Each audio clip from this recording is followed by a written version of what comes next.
The question posed by a viewer is, how long does it take in this day and age? And we're talking here, August of 2019.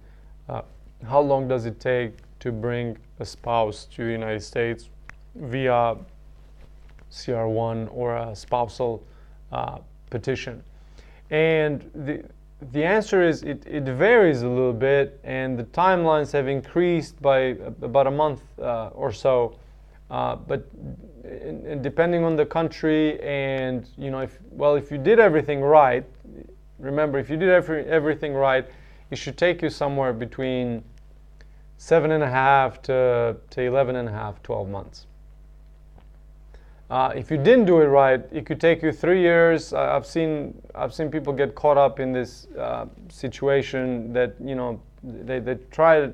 Well, so the worst one, they try to do it themselves, or for some reason they didn't have adequate representation, or an attorney that knew what they were doing, and they could be caught up in this for a very long time. And because there's additional requirements, or they didn't meet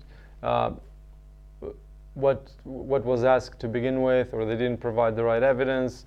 And I mean, the worst case scenario is you could get denied with prejudice in such a way that you cannot file again. That's the very worst case scenario. In most cases, you're able to reapply, but just it's tricky. Do it right. It costs a lot less.